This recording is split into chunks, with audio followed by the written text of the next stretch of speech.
Hi, this is Ted. I'm about to read the first few pages of the first chapter of Nate Adams' Home Comfort book. So I'm going to skip through the table of contents. Oh, that's way too fast. If you purchase this book, you get free updates for life. There are a lot of acknowledgments. A lot of people helped Nate with this book. And so here's this foreword. Let's go through the foreword here. Information about these chapters can be found at Nate the House Whisperer. So, good building science not only requires that all the parts and pieces of a house work together, but it also demands that they be figured out ahead of time. Kevin Ireton, The Trouble with Building Science, Fine Home Building Magazine. Home Comfort 101, the first chapter. Are there things about your home that drive you crazy? If you're reading this, that answer is probably yes. You're serious about solving a problem that's been bugging you. Here are some typical problems people want help with. Health. I suspect my house is making my family sick with asthma, allergies, cold, or flu. Hot upstairs. Second floor is 5 to 15 degrees warmer than downstairs in the summer. Poor sleep. Bedrooms are too hot or too cold. We have allergic reactions to them or we feel stuffy. Icicles. I worry about water coming into the house. Damp basement. My basement smells musty and dank. Mold.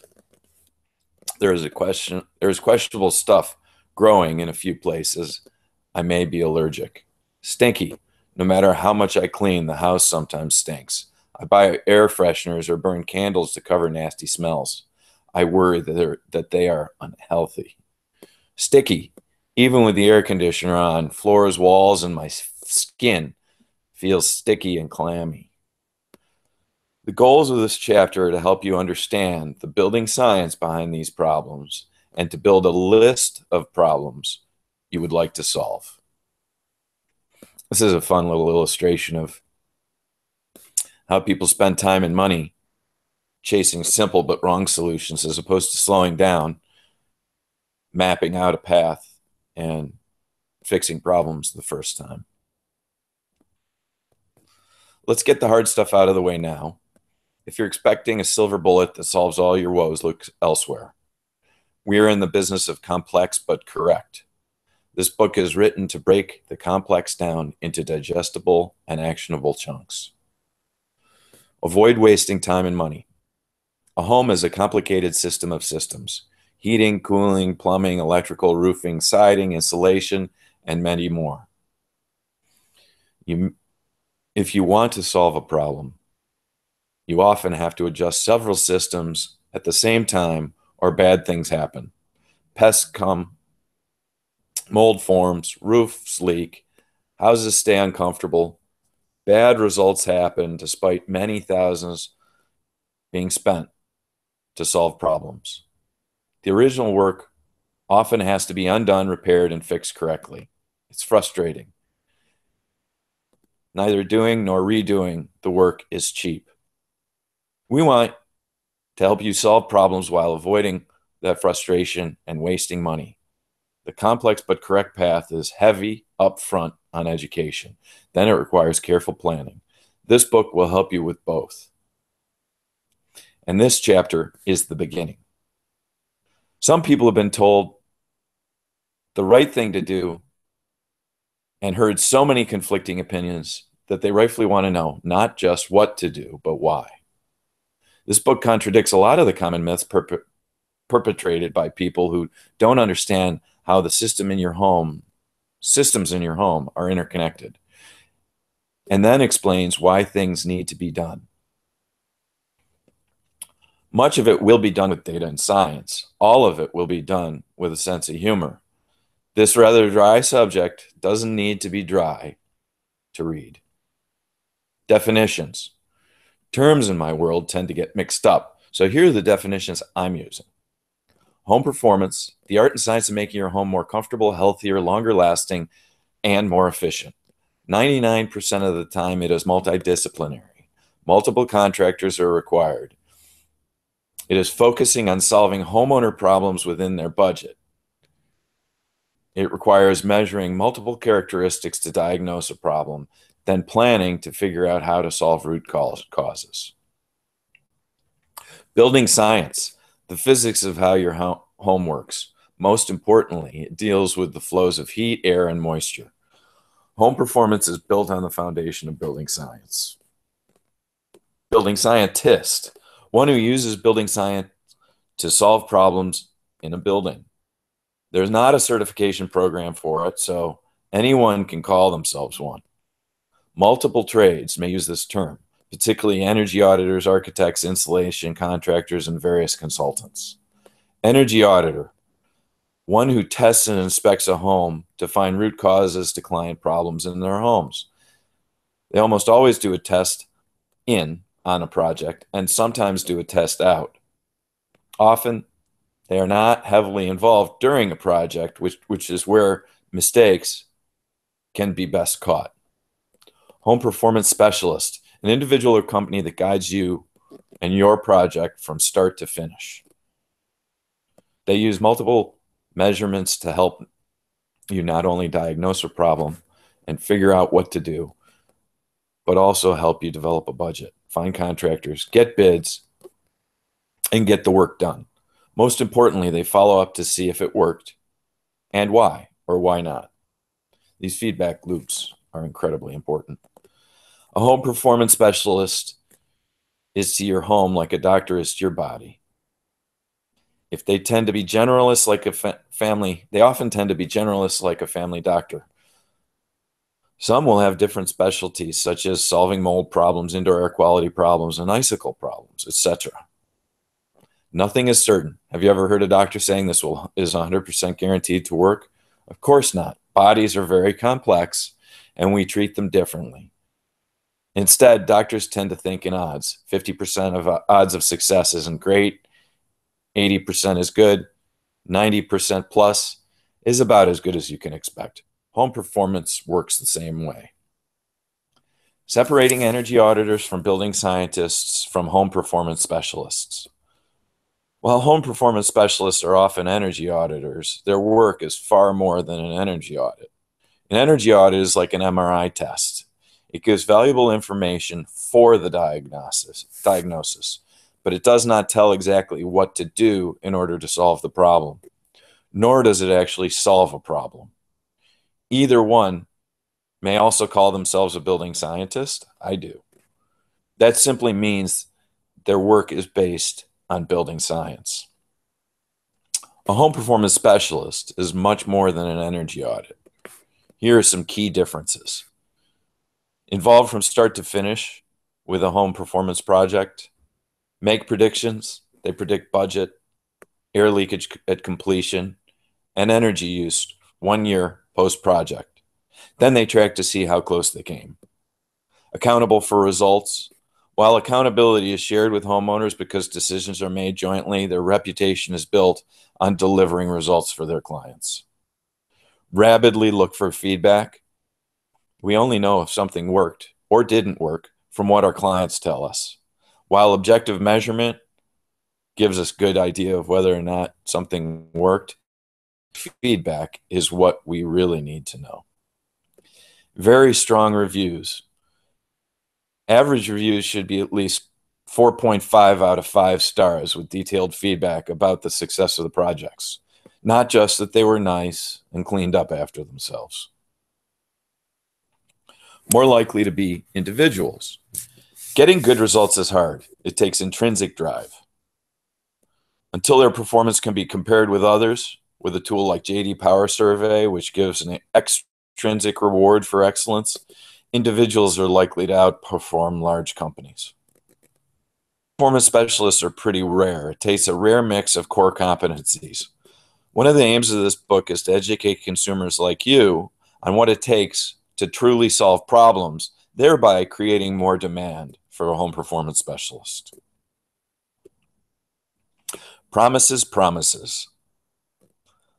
I promise to do my best to teach you how your house really works and how to solve problems in it. Before you continue, I need you to make me a few promises too. Promise to be open-minded and thoughtful. Promise to be open to challenging long-held beliefs. And most importantly, promise not to take shortcuts. Half measures lead to quarter results or worse.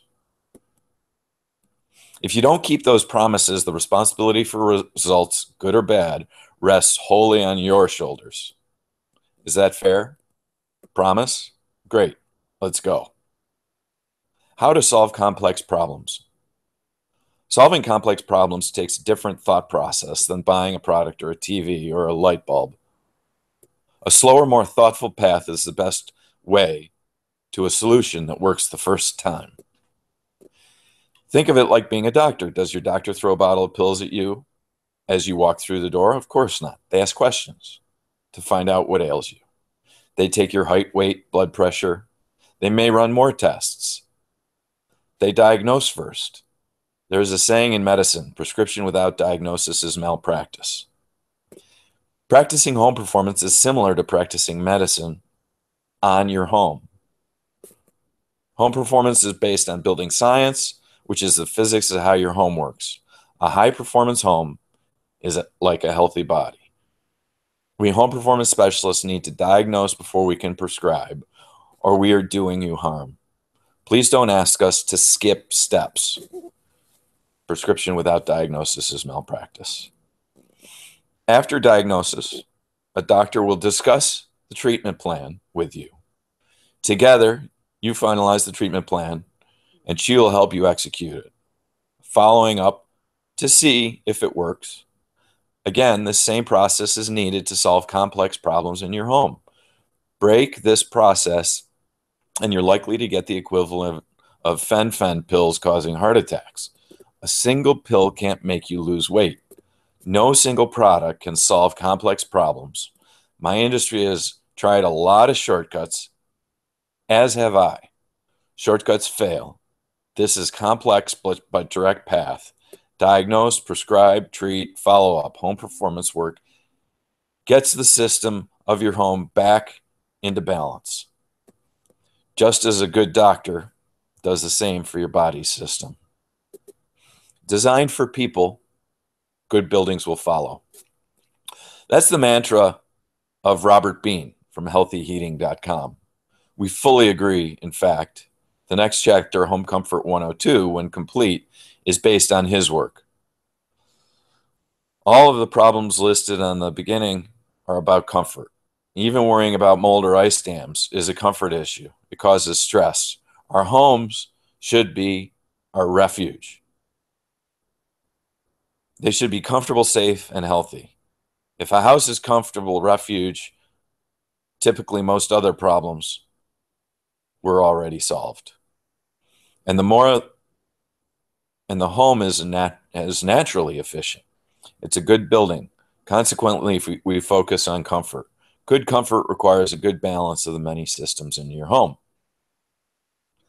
5 priorities for creating comfortable, efficient homes. Making your home a refuge has a similar path for all homes. This assumes that your home is watertight, doesn't have any roof, plumbing, or basement leaks. If you don't keep water out, you don't really have a building. After all, after any water leaks are dealt with, the path will almost always follow the 5 priorities. Air seal the house to reduce air leakage. Air seal the house more to reduce air leakage. Keep air sealing the house to reduce air leakage. Insulate better. Install the right HVAC. HVAC, heating, ventilation, and cooling system that is properly sized, specified, installed, and optimized with sealed and right-sized ductwork.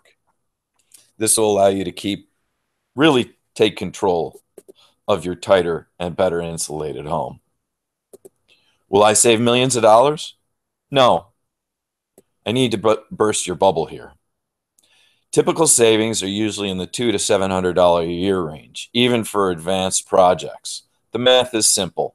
U.S. homes use about $2,000 a year in utilities. Typically, about half of that is for heating and cooling. That means we only have $1,000 a year we can affect, give or take. Typical energy savings from these projects are in the 20 to 70% range. So $200 to $700 a year at best. Can it be more? Yep. But it's more likely to be less unless you do a substantial project. Sadly, my industry is focused on savings so much that consumers have come to expect the sales pitch. It's bunk. You are not sending your kids to college with energy savings. The math for the 10% of U.S. homes heating with fuel oil or propane may look better. Most homes heating with natural gas will see modest savings. If you only want to save money, don't embark on this process. It's a waste of time and money. Only read this if you want to turn your home into a refuge and solve problems like uncomfortable rooms, mold, icicles, indoor air quality, and so forth. Blunt enough for you? Do you get the idea that air sealing is very important? That it's critical? No, the mainstream still does not make a big deal about it, though things are changing. After water tightness, no other factor comes as close to air sealing in importance for human comfort. The pier analogy. There's one way to picture air sealing. Imagine you're standing on a pier in the middle of winter with a 30-mile-per-hour wind blowing.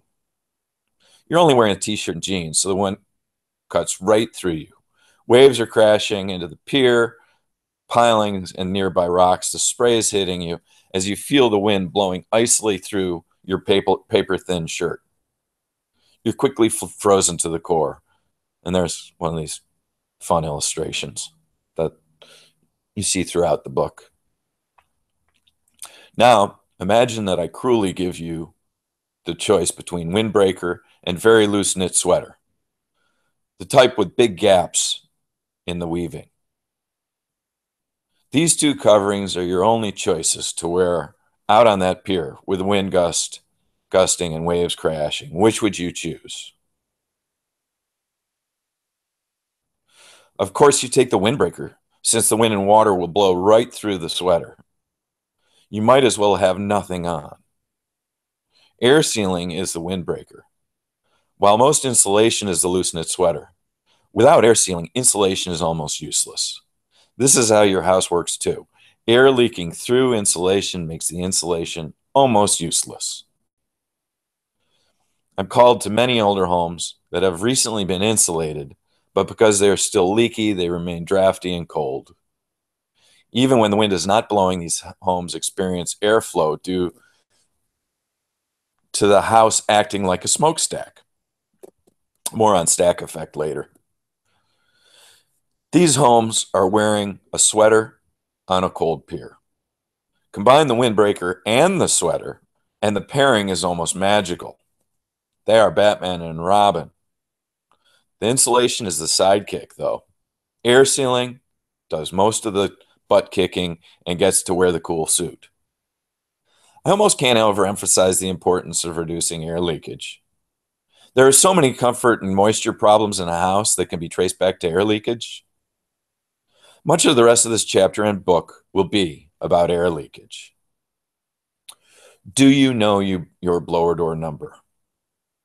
There's a picture of Nate wearing a silly bunny costume in front of a blower door. Me in a pink bunny suit with my blower door, I lost a bet. I've already stressed how home performance revolves around comfort and that the air sealing is the most important factor in delivering it. That means we need to measure leakage, since what gets measured gets managed. If you don't measure air leakage, how can you have any idea of whether or not an upgrade worked, or is likely to work, or is even needed? The answer is you can't. Comfort and balance are likely to elude you. A blower door is the home performance specialists use to measure air leakage. The blower door number is by far the most important number I want you to know about your house. Given the choice between square footage, year built, energy use, number of occupants, or blower door number, I want to know the blower door reading every single time. That means it's an awfully good number for you to know, too. Think of it like a blood pressure reading for your home. Every time you go to the doctor, they take your blood pressure. It helps give them a basic understanding of your health. For a better understanding, they need to ask questions and do more tests. The same thing goes for home performance projects and blower door readings. A blower door is a big fan that goes in the front of your house. It can quite accurately measure how much air your home leaks. That number can be easily converted to the size of the hole that is always open in your house. Typically, somewhere between a basketball-sized hole and a window. Just divide your blower door number by 10. That's approximately how many square inches it is. Every 1,500 points is about a square foot. It would be extremely difficult to do my job well without one. Imagine measuring blood pressure without a cuff. You can guess, but sooner or later, these guesses are going to be wrong and hurt someone. Any competent home performance specialist will test before, during, and after your home performance project to gauge results and likelihood of success. A red shroud replaces your door temporarily while the large fan in the bottom blows air in or out of your home to measure leakage. The rectangular gauge hangs above the fan to one side. The number on the left, 50.0, is a pressure reading, which is a measure of the difference between the pressure inside and outside the house. The industry standard test pressure is 50 Pascal, which is the equivalent of a 15 to 20 mile an hour wind against all sides of your house at the same time. With something like that going on, you can find a lot of leaks in the house in a short amount of time. The number on the right, 2257, is a leakage reading, or what I call the blower door number. It's measured in CFM 50, or cubic feet per minute at 50 Pascal. The unit doesn't really matter as much as long as you always compare the raw blower door reading in CFM 50, which is common practice. Every 10 points is roughly equal to a square inch hole. There are 144 square inches in a square foot. So every 1,400 to 1,500 on the blower door is equal to a square foot hole in your house that's open 24/7, 365. A basketball-sized hole is about half a square foot, for reference. The home from this reading is about 1,700 square foot. It's the 1915 case study on the Energy Smart Home Performance website. If you have the PDF version of the book, you can click through and it'll take you to the case studies. Here's what a reading looks like on a blower door, and it shows a picture of an Energy Conservatory manometer, DG700. Before any work has been done, the blower door started out at almost 8,000. That's over 5 square feet of leakage in this house. 10 basketball-sized holes, or one window being open all year. After air sealing work, one big window. After air sealing work, it was down to 2257. We eventually got it under 1900. That's a little over 1 square foot hole, or 2 basketball-sized holes. What does a blower door reading mean? Liquid square footage. There's an illustration here. Passive house is basically no leakage. 1990 house is often good enough, 1 to 1. 1950 to 1970 houses, which tend to be a little bit leakier, would be a 2-to-1. This, again, leakage to square foot ratio. So if you have a 2,000 square foot house, you'd have 4,000 CFM50 of leakage in a 1950 to 1970 home, and so on. Real world example, house with a spray foam attic. Here's the house from the blower door reading and the spray foamed attic that was a big part of the 6,000 point leakage reduction. We installed 3.5 inches of closed cell spray foam on the roof deck, 2 inches on the walls. Note the line of foam just to the right of the floorboards and the chimney. It's air sealing the tops of interior walls. So you'd have to blow this up a little bit. So basically, they take the foam and they seal the top plates and penetrations in the floor, because that'll stop. Well, it slows stack effect problems in the house. All those penetrations are air leakage points at the top of the house. Let's think of a 2,000 square foot home to make the math simple. If that house had a 1-to-1 leakage square footage ratio, it would have a 2,000 blower door number. That's decent. A B or a B plus grade, or a B minus grade. Often 1-to-1 ratio like this is good enough to gain adequate control over the air, heat, moisture going into and out of the home. For a 1-to-1 home to work well, however, the top and bottom of those houses needs to be well air sealed. And that's because the higher up you go and the lower down you go, the more the leaks matter. Homes built in the last 20 to 30 years are usually in this 1-to-1 range, but often have to get tighter still because the tops and bottoms are still leaky. While the leaks aren't huge, they are still big enough to cause comfort problems.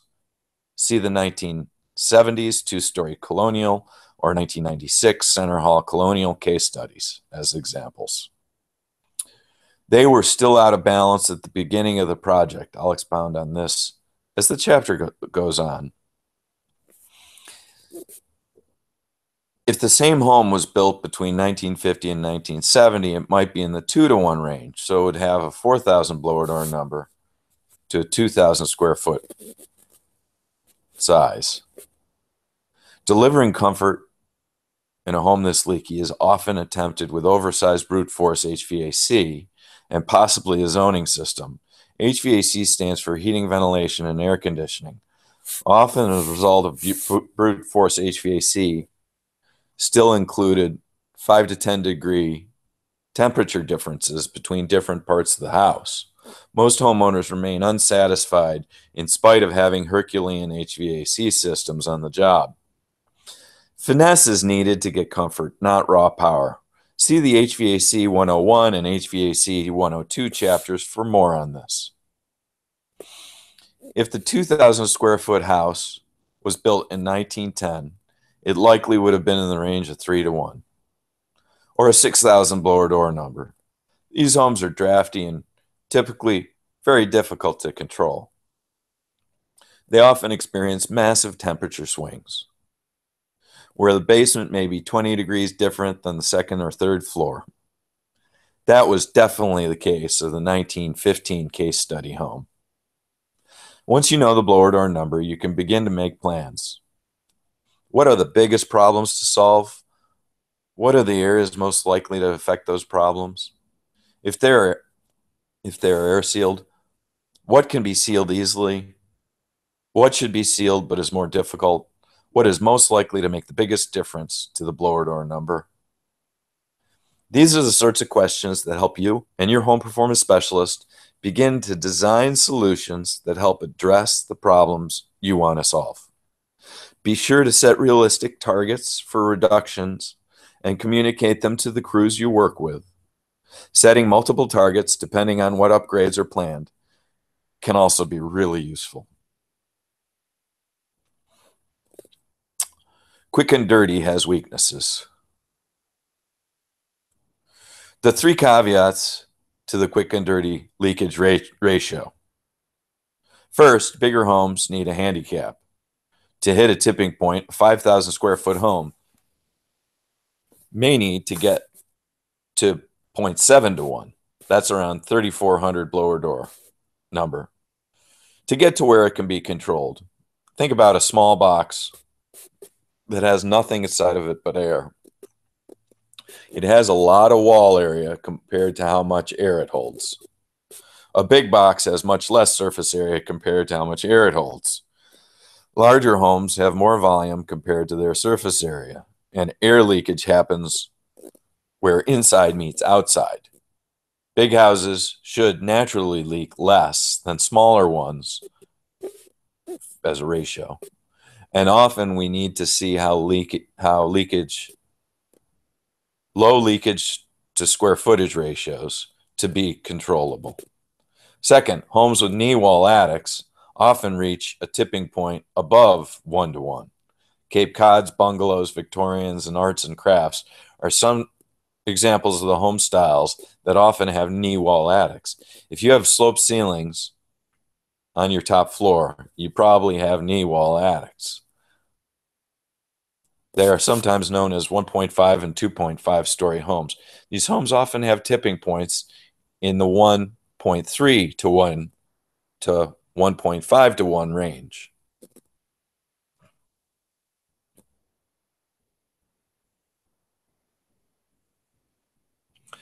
Third, homes that are built on a slab need to be handicapped, like large homes.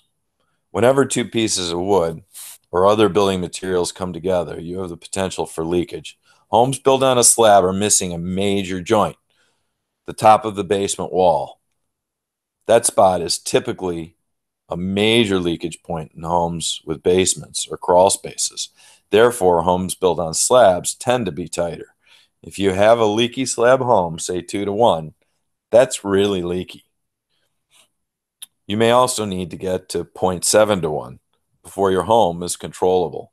So a 1,000 square foot ranch home on a slab would need to get to 700 points to have a good chance of solving comfort, mold, or other problems. The 4 tenets of home performance. Before digging deeper, let's talk about the benefits of home performance and getting your home in balance. If you get your house well sealed, adequate insulation installed, and correctly install the right heating and cooling system, the benefits fall into 4 categories or tenets.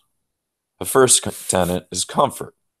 Few of us have ever truly experienced living in a consistently pleasant, comfortable home, but it is possible. No room in your home should be more than 2 to 3 degrees different from another. It shouldn't have air that feels like wet like a swamp or dry like a desert. The air shouldn't feel oppressive to your sinuses or give you headaches, nor should it smell. It should be the most comfortable house you've ever lived in. It should be so comfortable you never think about your comfort. Sound crazy, doesn't it? Health and safety. It's a bit unsettling to hear, but studies and new measurement tools tell us our homes are often very unhealthy. High humidity levels can lead to dust mites and mold. Humidity also causes volatile organic chemicals in furniture and cleaners to release faster. These can lead to respiratory illnesses, allergies, asthma, etc. Appliances like gas water heaters and gas stove emit bad things like carbon monoxide, particulates, and nitrous oxides. The air leaking into the house likely crept in through nasty places like the attic in the summertime, garage, basement, crawl space in the wintertime, or the walls when it's windy. In my work, I've found all of these spaces are usually full of animal excrement and or mold. Pretty gross. A high-performing home will also have dry, clean, healthy, fresh air supply coming in from a known location. Durability. There are three major things that kill buildings: water, water, and water. Liquid does the most damage, but water vapor is hard on things too. The more moisture problems a house has, the more likely you are to need expensive repairs. If you design moisture management into your home, it is likely to be longer lasting, healthier, more comfortable, and less expensive to operate or repair. Crawl spaces won't contribute to asthma issues. Termites won't have wet wood to burrow through into. Mold likely won't develop or need to be treated. Efficiency. It is generally what clients think of first. Good news and bad news here. The bad news is that efficiency makes a lousy goal. We find that when we focus on it, the problems we are there to solve get forgotten, and little is accomplished. The good news is that if you make a building really comfortable, healthy, and long-lasting, efficiency just naturally follows. It's important to repeat Robert Bean's mantra here: design for humans, and good buildings will follow. Efficiency is part of a good building. And then there's an illustration of somebody running a blower door test. Friendly home performance specialist can deliver results. Depending on your priorities and budget, you can achieve all four tenets simultaneously. Don't expect perfection unless you have a very high budget, though. Results arrive on a spectrum. On a scale from 1 to 10, outcomes for some problems may score a 6, others a 9. Budget and the type of work you opt for determine which benefits are most likely to show up. Then there's a results spectrum. Budget determines what is possible. A qualified home performance specialist can help you prioritize your problems, develop an affordable budget, and design a solution package that balances achieving as many of your goals as possible with sticking to your budget. Getting control. It's time for some light physics. If you want comfort, health, and safety, durability, and efficiency, they will show up once you gain adequate control. Control over heat, air, and moisture flows in and out of your home as well as inside it. Control doesn't have to be perfect, but it does have to be adequate. And what that means varies from home to home. So I'm going to stop here. If you want to see the rest of this chapter, for a short time, the chapters are downloadable for free. You could also buy a digital version of the whole book, or you can buy a hard copy version of the book and get the digital version and updates for life as part of that package. Go to NateTheHouseWhisperer.com for more on that. Thank you for listening through my first Hangouts on Air. How long has this been?